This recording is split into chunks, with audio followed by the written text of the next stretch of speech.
आपका बिखरी खबर झारखंड में हूं आपके साथ प्रीति सिंह। बुलेटिन का आगाज करेंगे सबसे पहले बार झारखंड में कोरोना के कहर को लेकर। दरअसल झारखंड में पिछले 24 घंटे के अंदर 2056 नए पॉजिटिव केस सामने आए, जबकि 60 कोरोना संक्रमित की मौत हो गई है। राजधानी रांची में कुल 275 कोरोना पॉजिटिव मिले हैं। इसके साथ ही झारखंड में कुल 3,24,884 पॉजिटिव हो गए हैं। वहीं 26,511 सक्रिय मामले हैं। राज्य में कोरोना से अब तक 2,93,659 लोग कोरोना से ठीक हुए, जबकि सूबे में अब तक कुल 4,714 संक्रमित की मौत हुई है। तो बड़ी जानकारी से हम आपको रूबरू करा रहे हैं। फिलहाल झारखंड में कोरोना की रफ्तार थोड़ी धीमी।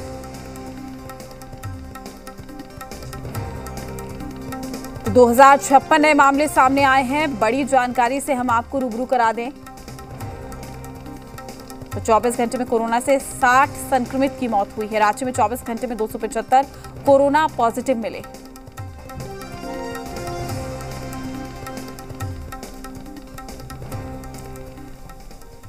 तमाम जानकारी के साथ हमारे संवाददाता कामरान हमारे साथ लाइव जुड़ चुके हैं। कामरान, ताजा अपडेट क्या है? किस तरीके से कोरोना को मात दी जा रही है? चूंकि हम देख रहे हैं कि लॉकडाउन का भी लोग पालन कर रहे हैं, प्रशासन भी अब सख्त होता हुआ नजर आ रहा है। फिलहाल अपडेट क्या है?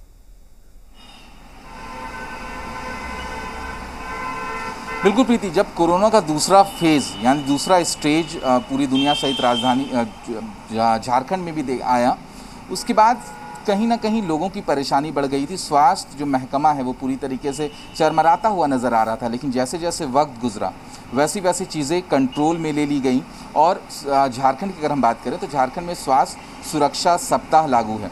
तस्वीरें दिखाएंगे, तस्वीरों के माध्यम से बताने की कोशिश करेंगे कि किस तरीके स्वास्थ्य सुरक्षा सप्ताह का असर देखने को मिल रहा है। दरअसल स्वास्थ्य सुरक्षा सप्ताह में कुछ पाबंदियां लगाई गई, कुछ बंदिशें लगाई गई कि कोई भी शख्स बगैर ज़रूरत के घरों से बाहर नहीं निकलेगा। और उसके लिए एक वक्त निर्धारित कर दिया गया है, यानी अगर 2 बजे से पहले किसी भी शख्स को घरों से बाहर निकलने की इजाज़त है सिर्फ ज़रूरी सामान के लिए, जैसे कि सब्ज़ी की खरीदारी या फिर किसी अन्य चीज़ की खरीदारी के लिए वो घर से बाहर निकल सकते हैं। लेकिन अभी जो राजधानी रांची की सड़कों में जो गाड़ियां नज़र आ रही हैं वो इसी ज़रूरी सामान की खरीदारी के लिए या फिर ज़रूरी मूवमेंट के लिए घरों से बाहर निकले में हैं। लेकिन 2 बजे के बाद की जो स्थिति होगी वो पूरी तरीके से हम कह सकते हैं कि गाड़ियों का जो आवागमन है वो कहीं ना कहीं कम हो जाता है। और फिर भी अगर लोग सड़क पर नज़र आते हैं तो उनके पास ई पास होता है, क्योंकि ई पास के ज़रिए लोगों को बाहर निकलने की हम कह सकते हैं छूट दी गई है।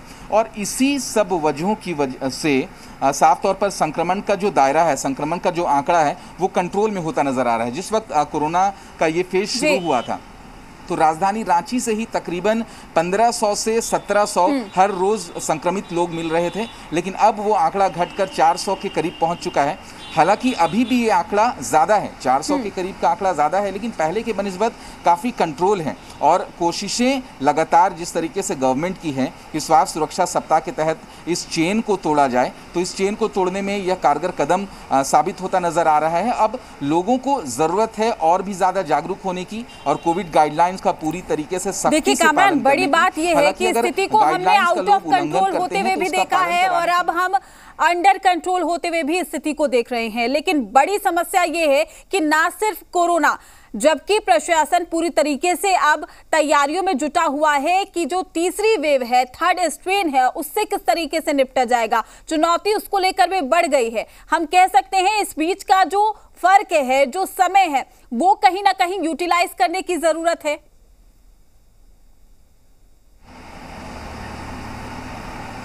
जी बिल्कुल प्रीति, यही तो एक चुनौती है। एक तरफ जहां दूसरे फेज में हम कोरोना के खिलाफ जंग लड़ रहे हैं, तमाम व्यवस्थाओं को दुरुस्त करते हुए लोगों को सुविधा देने की कोशिश की जा रही है, संक्रमण के चेन को तोड़ने की कोशिश की जा रही है। वहीं दूसरी तरफ जो तीसरे वेव का अंदेशा है, उस तीसरे वेव के अंदेशा के तहत भी तैयारियां राजधानी सहित पूरे झारखंड में शुरू कर दी गई है। मुख्यमंत्री हेमंत सोरेन खुद मुख्यमंत्री ने तमाम चीज़ों को बेहतर करने का, दुरुस्त करने का दिशा निर्देश भी अधिकारियों को जारी किया है। इसी तर्ज पर अधिकारी भी विभिन्न अस्पतालों में जाकर निरीक्षण कर रहे हैं, क्योंकि जो बातें निकलकर सामने आ रही है उसके मुताबिक जो थर्ड स्ट्रेन होगा वो बच्चों के लिए काफ़ी ज़्यादा खतरनाक होगा। इसीलिए जितने भी चाइल्ड हॉस्पिटल हैं, चाइल्ड वार्ड हैं, उन्हें दुरुस्त किया जा रहा है कि जब थर्ड स्ट्रेन आता है तो कैसे उस आपदा से बेहतर तरीके से निकला जा सके। तो हम कह सकते हैं कि तैयारियां वक्त से पहले, यानी उसके थर्ड स्ट्रेन के अंदेशा से पहले ही राजधानी सहित पूरे झारखंड में शुरू हो गई है कि अगर जब थर्ड स्ट्रेन आता है तो उससे किस तरीके से निपटा जा सके। जी कामरान, आप लगातार ग्राउंड जीरो पर बने रहते हैं, अस्पतालों की स्थिति क्या कहती है? क्या पहले से वाकई जो स्वास्थ्य सुविधा है उनको दुरुस्त किया गया है?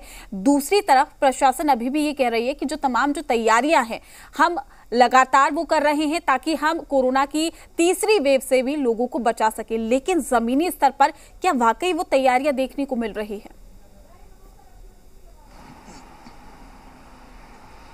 प्रीति, देखिए, अगर तैयारियों की बात करें तो ये निरंतर चलने वाली प्रक्रिया है। यानी हम तैयार अगर किसी चीज को लेकर हो रहे हैं तो मुकम्मल तैयारी कह पाना कि हम पूरी तरीके से हमारी जो व्यवस्था है वो मुकम्मल दुरुस्त हो चुकी है तो ये शायद सही नहीं होगा। लेकिन जो निरंतर चलने वाली प्रक्रिया है उसके तहत हम यकीनन झारखंड काम कर रहा है।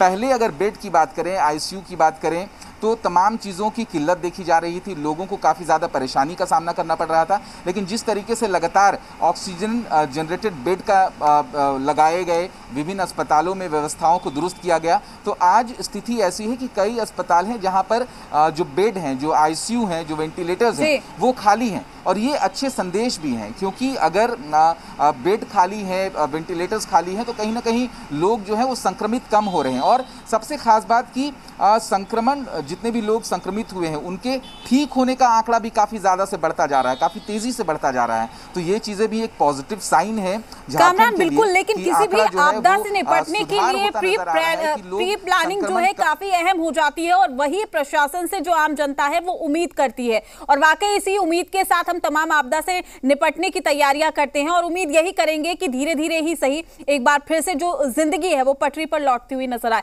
आप हमारे साथ जुड़े उसके लिए आपका शुक्रिया। तमाम अपडेट भी हम आपसे लेते रहेंगे।